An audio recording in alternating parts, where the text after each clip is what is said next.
Hello friends, ഇന്ന് നമ്മൾ നോക്കുന്ന വീഡിയോ വളരെ ഉപകാരപ്പെടുന്ന വീഡിയോ ആണ്. എല്ലാവർക്കും, അതായത് പുതിയതായിട്ട് വീട് വയ്ക്കുന്ന എല്ലാവർക്കും ഉപകാരപ്പെടുന്ന വീഡിയോ ആണ്.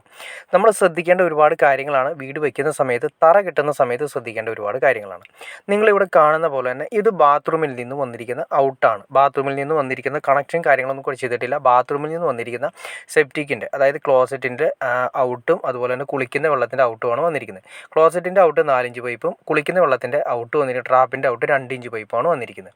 നിങ്ങൾ ഈ കാണുന്ന പോലെ തന്നെ ഒരു ഗ്യാപ്പ് ഇട്ടണ കണ്ടോ, അതായത് തറ കെട്ടുന്ന സമയത്ത് ഇങ്ങനെ ഒരു ഗ്യാപ്പ് കൊടുത്തിട്ടുണ്ട്. സിമ്പിളായിട്ട് പറയുകയാണെങ്കിൽ നമ്മുടെ തറയുടെ, അതായത് ആ ഹൈറ്റ് എന്ന് പറയുന്നത് മിനിമം നമ്മൾ ഫിനിഷിങ് ചെയ്യുന്ന സമയത്ത് ഏറ്റവും അവസാനം വരുന്നത് 45 സെൻറ്റിമീറ്റർ അല്ലെങ്കിൽ 50 സെൻറ്റിമീറ്ററാണ് വരുന്നത്. അതിന് താഴേക്കായിരിക്കണം നമ്മൾ തറ കെട്ടുന്ന സമയത്ത് ഇവിടെ ഒരു ഹോൾ ഇട്ട് കൊടുക്കണം. മസ്റ്റായിട്ട് നമ്മൾ ഹോൾ ഇട്ട് കൊടുക്കണം. അത് നമ്മൾ ബാത്റൂമിൻ്റെ സെൻറ്റർ ഇട്ട് കൊടുക്കുകയാണ് ഏറ്റവും നല്ലത്. അപ്പോൾ ഏതാണോ നമുക്ക് പൈപ്പ് കൊണ്ടുവരാൻ എളുപ്പം, അതിലൂടെ നമുക്ക് പൈപ്പ് പുറത്തേക്ക് കൊണ്ടുവരാൻ വേണ്ടിയിട്ടാണ് കൊടുത്തിരിക്കുന്നത്.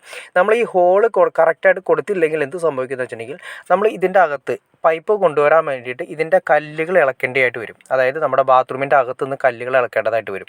ഇങ്ങനെ കല്ലുകൾ ഇളക്കുന്ന സമയത്ത് അതിൻ്റെ ആ വരി നിരയും കാര്യങ്ങളൊക്കെ ഉണ്ടാവും. അതെല്ലാം ഇളക്കം തട്ടാനും, പിന്നെ അത് മാത്രമല്ല വലിയൊരു കല്ലാണ് അതിൻ്റെ കറക്റ്റ് നമ്മൾ പൈപ്പ് ഇറങ്ങുന്ന സ്ഥലത്ത് വരുന്നതെങ്കിൽ ആ കല്ലെടുക്കാതെ നമുക്ക് പൈപ്പ് പുറത്തേക്ക് ഇറക്കാൻ സാധിക്കില്ല. ഈ ബാത്റൂം അതുപോലെ തന്നെ നമ്മൾ ചെയ്തിട്ടുണ്ട്. അപ്പോൾ അങ്ങനെ ചെയ്യുന്ന സമയത്ത് നമ്മൾ കല്ല് കംപ്ലീറ്റ് ഇളക്കി മാറ്റി കഴിഞ്ഞാൽ നമ്മുടെ ഈ പറയുന്ന വീടിന് വലിയൊരു ബലക്ഷയം ഉണ്ടാവാനുള്ള ചാൻസസ് കൂടുതലാണ്. കാരണം ബെൽറ്റ് കാര്യങ്ങളുണ്ടെങ്കിൽ കൂടിയും ഈ ബെൽറ്റ് സ്ട്രോങ് ആയിട്ട് ഇരിക്കുന്നത് നമ്മുടെ ഈ പറയുന്ന കരിങ്കല്ലിലാണ്. അതായത് കരിങ്കല്ല് വെച്ച് പണിത വീടാണെങ്കിൽ കരിങ്കല്ലിലാണ് അതിൻ്റെ ഫുൾ സ്ട്രോങ് ഇരിക്കുന്നത്. ബെൽറ്റ് വന്നിരിക്കുന്നത് കരിങ്കല്ലിലാണ്. അപ്പോൾ കരിങ്കല്ല് നമ്മൾ അവിടെ നിന്ന് ആ നിരകൾ അഴിച്ച് എടുക്കുന്ന സമയത്ത് അവിടെ സ്ട്രോങ് നഷ്ടപ്പെടാനുള്ള ചാൻസസ് കൂടുതലാണ്. അപ്പം നമ്മൾ ഇത്രയും കാര്യം ശ്രദ്ധിക്കാനുള്ളൂ. നമ്മൾ തറ കെട്ടുന്ന സമയത്ത് പൈപ്പ് ബാത്റൂമിൻ്റെ സെൻറ്റർ പുറത്തേക്ക് നമ്മൾ ഇതേപോലെ ഏകദേശം 2 പൈപ്പ് വരാവുന്ന രീതിയിൽ ഒരു 30 സെൻറ്റിമീറ്റർ, ഏറ്റവും കുറഞ്ഞത് ഒരു 30 സെൻറ്റിമീറ്റർ എങ്കിലും വീതി വരാവുന്ന രീതിയിൽ ചെറിയൊരു കോളം നമ്മൾ ചെയ്തതിന് ശേഷം മാത്രമേ അതിൻ്റെ മുകളിലേക്ക് വേണം നമ്മളൊരു കല്ല് സപ്പോർട്ട് ചെയ്തിട്ട് വേണം ബെൽറ്റ് ക്ലിയർ ചെയ്ത് പോകാനായിട്ട്. അല്ലെങ്കിൽ നമ്മൾ ഈ പറഞ്ഞ രീതിയിൽ പൈപ്പ് ഇറക്കുന്ന സമയത്ത് കംപ്ലീറ്റ് നമ്മൾ ഇടിച്ച് പൊളിക്കേണ്ടി വരും. കല്ലുകൾ മാറ്റേണ്ടി വരും. കല്ലുകൾ മാറ്റി കഴിഞ്ഞാൽ അവിടെ ബലക്ഷയം വരാനുള്ള ചാൻസസ് കൂടുതലാണ്.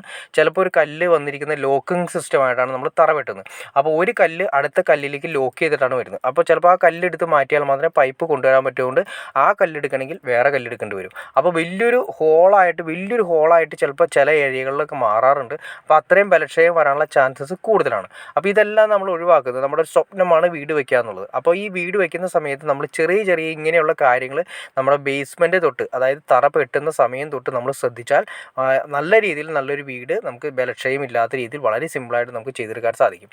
ഈ വീഡിയോ നിങ്ങൾക്ക് ഉപകാരപ്പെട്ടെന്ന് ഞാൻ വിചാരിക്കുന്നു. ഇനി എന്തെങ്കിലും ഡൗട്ട്സോ കാര്യങ്ങളോ ഉണ്ടെങ്കിൽ തീർച്ചയായിട്ടും കമൻറ്റ് ചെയ്യാനും മടിക്കരുത്, ഷെയർ ചെയ്യാനും മടിക്കരുത്, സബ്സ്ക്രൈബ് ചെയ്യാനും മടിക്കരുത്. എനിക്ക് തോന്നുന്നു കൂടുതൽ ആളുകൾ കാണുന്നവർ സബ്സ്ക്രൈബ് ചെയ്യാതെയാണ് വീഡിയോ കാണുന്നത് തോന്നുന്നു. തീർച്ചയായിട്ടും നിങ്ങൾ സബ്സ്ക്രൈബ് കൂടി ചെയ്യുക. എന്നാൽ നമുക്ക് ഇതുപോലുള്ള വീഡിയോസ് ചെയ്യാനുള്ളൊരു മോട്ടിവേഷൻ ഉണ്ടാവുള്ളൂ. അതുമാത്രമല്ല, നിങ്ങൾക്ക് വീഡിയോ വയ്ക്കുന്നതുമായിട്ട് ബന്ധപ്പെട്ട് എന്തെങ്കിലും സംശയമോ കാര്യങ്ങളോ ഉണ്ടെങ്കിൽ തീർച്ചയായിട്ടും നിങ്ങൾ കമൻറ്റ് ചെയ്തിട്ടുണ്ടെങ്കിൽ അതിനനുസരിച്ചുള്ള വീഡിയോ നമുക്ക് അതിന് ഇൻഫർമേഷൻ ആയിട്ടുള്ള വീഡിയോസ് നമുക്ക് ചെയ്യാൻ സാധിക്കുന്നതായിരിക്കും.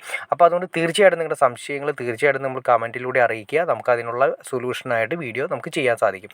അപ്പോൾ നിങ്ങൾ തീർച്ചയായിട്ടും ലൈക്ക് ചെയ്യാൻ മടിക്കരുത്, ഷെയർ ചെയ്യാനും മടിക്കരുത്, സബ്സ്ക്രൈബ് ചെയ്യാനും മടിക്കരുത്. ഓക്കെ ഫ്രണ്ട്സ്, അടുത്ത വീഡിയോയിൽ കാണുന്നവരെ ഓക്കെ.